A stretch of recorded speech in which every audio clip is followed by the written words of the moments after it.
લક્ષ્ય ન્યૂઝ, એક નજર, એક લક્ષ્ય. બોટાદના રાણપુર શહેરમાં ગેરકાયદેસર રેતી ખનન મામલે તંત્ર સક્રિય બન્યું.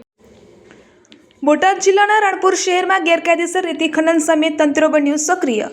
સુખભાદર નદી વિસ્તારમાં લાંબા સમયથી ચાલી રહેલા ખનન માફિયાઓ સામે ગાંધીનગરથી આવેલી સ્ક્વોડ દ્વારા મોટી કાર્યવાહી હાથ ધરવામાં આવી હતી. સુખભાદર નદીમાં સ્ક્વોડનો દરોડો. ગાંધીનગરથી આવેલી તપાસ ટીમે રાણપુરની સુખભાદર નદીમાં દરોડો પાડી ગેરકાયદેસર ખનન કરતા ભૂમાફિયાઓને ચપેટમાં લીધા હતા.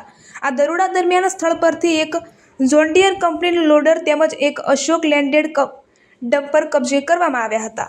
આશરે 45 લાખનો મુદ્દામાલ કબજે કરવામાં આવ્યો હતો અને કુલદીપભાઈ ઘનશ્યામભાઈ પવારા, મેરમેલાભાઈ જગાભાઈ વિરુદ્ધ એફઆઈઆર દાખલ કરવામાં આવેલ અને આગળની તપાસ દરમિયાન ખનન વિભાગના અધિકારીઓએ સ્થળ પરથી અંદાજે કુલ 45 લાખ જેટલો મુદ્દામાલ કબજે કર્યો હતો અને આ કાર્યવાહીથી ખનન ભૂમાફિયાઓમાં હડકંપ મચી ગયો છે.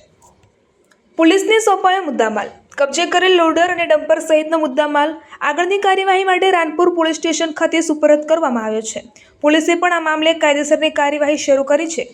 અધિકારીઓ દ્વારા આગળની તપાસ શરૂ કરવામાં આવી. ગાંધીનગરથી આવેલી તપાસ ટીમના અધિકારી એ.બી. વાઢેર અને વીપી યોગી દ્વારા સમગ્ર મામલે વધુ તપાસ હાથ ધરવામાં આવી રહી છે.